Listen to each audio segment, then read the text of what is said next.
కేవలం ఇద్దరి మధ్య ఈగోతో జరిగిన పార్కింగ్ గొడవ రెండు ఫ్యామిలీస్ని రోడ్డున పడేస్తుంది. మూవీ మంత్రాకి స్వాగతం. ఇవాళ మనం 2023లో రిలీజ్ అయిన థ్రిల్లర్ సినిమా పార్కింగ్ రిక్యాప్ చూద్దాం. ఇందులో ప్రముఖ యాక్టర్స్ హరీష్ కళ్యాణ్, ఎంఎస్ భాస్కర్ నటించారు. Spoilers ahead. ఈశ్వర్ ఇంకా అధిక ప్రేమించి పెళ్లి చేసుకుంటారు. వీరి పెళ్లికి పెద్దలు ఒప్పుకోకపోవడంతో పెళ్లి తర్వాత ఒక కొత్త ఇంటిలోకి రెంట్కి దిగుతారు. ఈశ్వర్ ఒక ఐటీ ఎంప్లాయీగా చేస్తుంటాడు. అధిక ఫైన్ ఆర్ట్స్ లో అసిస్టెంట్ ప్రొఫెసర్ గా చేస్తుంటుంది. ప్రెగ్నెంట్ అవడంతో తాను మెటర్నిటీ లీవ్ పైన ఉంటుంది. వీరి ఇంటి కింది పోర్షన్ లో ఏకరాజ్ అనే గవర్నమెంట్ ఆఫీసర్ ఉంటాడు. అతను టౌన్ పంచాయతీలో ఎగ్జిక్యూటివ్ ఆఫీసర్ గా చేస్తుంటారు. ఏకరాజ్కి ఒకతే కూతురు అవడంతో ప్రతిదానికి సేవింగ్స్ అంటూ ఏ ఖర్చులు పెట్టడు. ఏకరాజ్ తన ఉద్యోగానికి లంచాలు తీసుకొని కోట్లు సంపాదించవచ్చు, కానీ అతను తన సర్వీస్ అంతటా నిజాయితీగా పనిచేసిన వ్యక్తి. తన సొంత అల్లుడికే టెండర్ విషయంలో సహాయం చేయడు. అధిక ప్రెగ్నెంట్ అవ్వడంతో తనని హాస్పిటల్కి ఆటోలో వెళ్ళడం ఇబ్బంది పడడం చూసి ఒక కార్ కొని ఇంటికి తీసుకొని వస్తాడు. ఇదే విషయం ఏకరాజ్కి చెప్పడంతో ఏకరాజ్ 10 ఏళ్లలో ఈ ఇంట్లోకి వచ్చిన మొదటి కార్ అని సంతోషిస్తాడు. కానీ ఈ కార్ రూపంలో ఏకరాజ్కి ప్రాబ్లమ్స్ మొదలవుతాయి. ఇంట్లో తన భార్యపై ఇంటి అబ్బాయిని కారు కొన్నందుకు మెచ్చుకోవడం ఏకరాజ్కు నచ్చదు. అలానే ఇంట్లో కారు చూసి చుట్టుపక్కల వారు ఆయనని గేలి చేస్తారు. ఏకరాజ్ ఇదంతా అంతగా పట్టించుకోడు. కానీ ఒకరోజు ఈశ్వర్ కార్ ముందుగానే పార్క్ చేయడంతో ఏకరాజ్ బైక్ లోపలికి తీసుకువెళ్ళడానికి ఇబ్బంది పడుతూ కార్ స్క్రాచ్ పెడతాడు.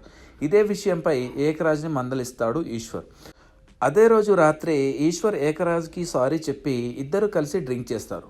డ్రింక్ చేస్తున్న టైంలో ఈశ్వర్ ఏకరాజ్ని కూతురు పెళ్లికి ఇంత పొదుపు అనవసరం కదా, తాము సింపుల్గా రిజిస్టర్ మ్యారేజ్ చేసుకున్నామని అంటాడు. దీనికి తన కూతురిని దిక్కులేని దానిలాగా రిజిస్టర్ మ్యారేజ్ చేయమంటావా అని కోపంతో అక్కడ నుండి వెళ్ళిపోతాడు ఏకరాజ్. ఉదయం ఏకరాజ్ బైక్ తీయడానికి కార్ అడ్డంగా ఉండడంతో కార్ సైడ్కి తీయమని ఈశ్వర్ని అడుగుతాడు. ఈశ్వర్ తాను తింటున్నానని, కొద్దిసేపు ఆగమని దురుసుగా సమాధానం ఇస్తాడు. దీంతో ఏకరాజ్ కోపంతో బైక్ వదిలేసి నడుచుకుంటూ వెళ్తాడు. సాయంత్రం తిరిగి వచ్చిన ఏకరాజ్ తన బైక్ని కార్ పార్కింగ్ ప్లేస్లో అడ్డుగా పెట్టి లోపలికి వెళ్తాడు. ఆఫీస్ నుంచి వచ్చిన ఈశ్వర్ పార్కింగ్ ప్లేస్లో ఉన్న బైక్ని పక్కకి జరిపి కార్ పార్క్ చేస్తాడు. కానీ అనుకోకుండా ఏకరాజ్ బైక్ కింద పడిపోతుంది. దీంతో వీరిద్దరికి తిరిగి గొడవ జరుగుతుంది. ఇది విన్న ఓనర్ వచ్చి ఇద్దరి వాదనలు విని కార్ పార్కింగ్ ప్లేస్లో కారు పెట్టుకోమని, బైక్ పక్కకి పెట్టమని చెప్పి వెళ్తాడు. దీంతో కోపంతో ఏకరాజ్ ఒక కొత్త కార్ని ఫుల్ పేమెంట్లో కొని ఇంటికి తీసుకొని వెళ్ళి పార్క్ చేస్తాడు.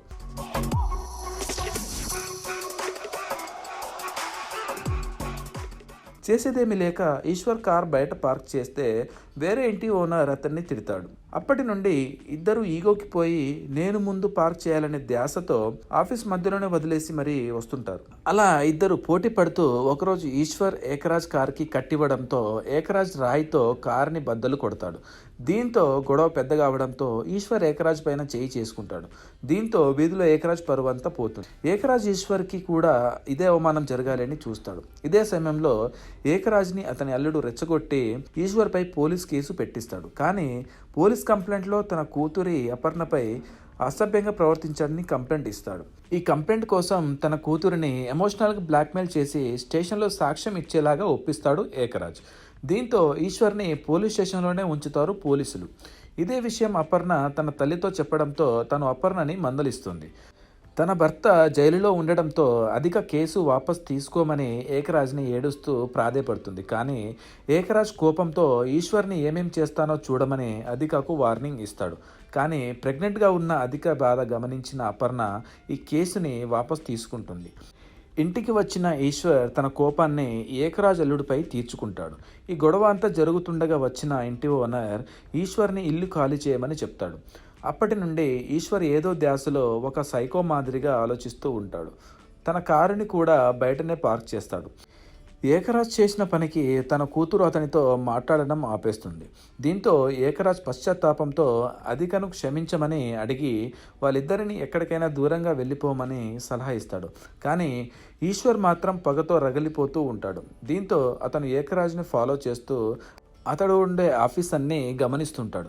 ఒకరోజు ఈశ్వర్ డైరెక్ట్గా ఏకరాజ్ ఆఫీస్ లోపలికి వెళ్ళి వార్నింగ్ ఇస్తాడు. దీంతో ఏకరాజ్ ఒక గవర్నమెంట్ ఆఫీసర్ని బెదిరిస్తున్నావా, బయటికి వెళ్ళమని అంటాడు. ఈశ్వర్ అక్కడి నుండి వెళ్తూ డస్ట్బిన్లో డబ్బుల కవర్ పడేస్తాడు. ఇది గమనించిన ఏకరాజ్ ఆ డబ్బులని తన ప్యాంటు జేబులో పెట్టుకుంటాడు.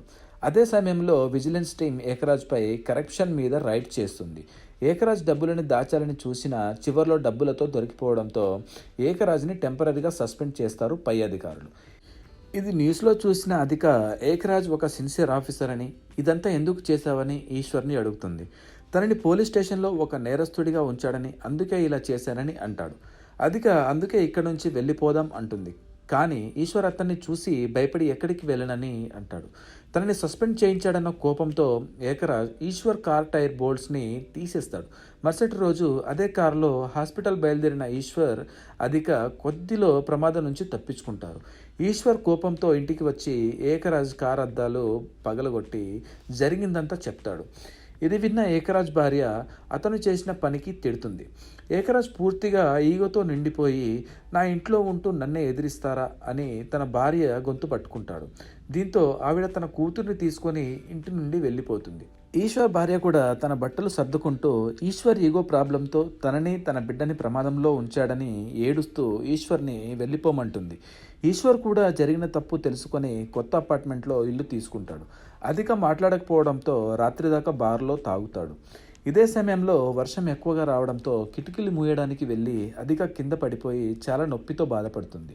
ఈశ్వర్ ఇదే టైంకి ఇంటికి వస్తాడు కానీ ఇంటి మెట్లు ఎక్కుతూ చివరిసారిగా ఏకరాజ్తో మాట్లాడటానికి వెళ్తాడు. ఏకరాజ్తో ఉన్నప్పుడు ఈశ్వర్ వార్నింగ్ ఇస్తాడే కానీ ప్రాబ్లంని సాల్వ్ చేయడానికి చూడడు. ఇల్లు ఖాళీ చేస్తున్నామని, తాను భయపడి వెళ్ళట్లేదని, ఒకవేళ ఏకరాజ్ ఏదైనా హాని తలపెడితే పెద్దవాడినని కూడా చూడనని ఈశ్వర్ అంటాడు. దీంతో కోపంతో టేబుల్ పైన ఉన్న బాటిల్తో ఈశ్వర్ తల పగలగొడతాడు ఏకరాజ్. ఈశ్వర్కి అధిక బాధపడుతూ కాల్ చేస్తుంది. ఆ ఫోన్ తీసిన ఏకరాజ్ మిస్టేక్లో ఫోన్ స్పీకర్లో ఉంచుతాడు. కాల్లో అధిక బాధపడుతూ కింద పడిపోయానని, తనకి ఊపిరి ఆడట్లేదని అంటుంది. ఇది విన్న ఏకరాజ్ ఈశ్వర్ ఫోన్ నేలకేసి కొడతాడు. కానీ కొద్దిసేపటికి ఆలోచించి పైనికి వెళ్తాడు. అక్కడ అధిక హెల్ప్ చేయమని వేడుకుంటుంది. కానీ ఏకరాజ్ అక్కడి నుండి ఏమనకుండా వెనుతిరుగుతాడు. కట్ చేస్తే ఏకరాజ్ ఇంట్లోకి వెళ్ళి చూస్తే ఈశ్వర్ కనిపించడు. ఈశ్వర్ ఒక టూల్ రాడ్తో ఏకరాజ్ పైన దాడి చేస్తాడు. అతన్ని స్పృహ కోల్పోయేంతగా కొట్టి గ్యాస్ లీక్ చేసి ఏకరాజ్ సెల్ ఫోన్ని ఓవెన్లో ఉంచుతాడు. బయటకు వచ్చిన ఈశ్వర్ ఏకరాజ్ ఇంటికి తాళం వేసి అది దూరంగా విసిరేస్తాడు. అధిక కోసం పైకి వచ్చి చూస్తే తాను కనిపించదు. బయటికి పరిగెత్తి ఒక స్ట్రేంజర్ మొబైల్ నుండి అధికకి కాల్ చేస్తాడు. ఫోన్ లిఫ్ట్ చేసిన నర్స్ అధికకి బిడ్డ పుట్టిందని, అధిక వాళ్ళ నాన్న ఏకరాజ్ వచ్చి జాయిన్ చేశాడని అంటుంది.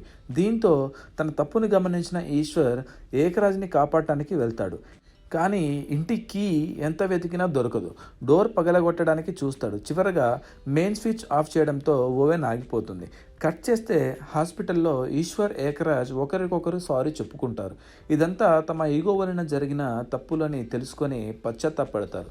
ఆ తర్వాత ఇద్దరు ఆ ఇంటిని ఖాళీ చేసినట్టు, కొత్త వాళ్ళు రెంట్ కోసం ఇల్లు చూడడానికి వచ్చినట్టు చూపించి మూవీ ఎండ్ అవుతుంది. Thanks for watching this video.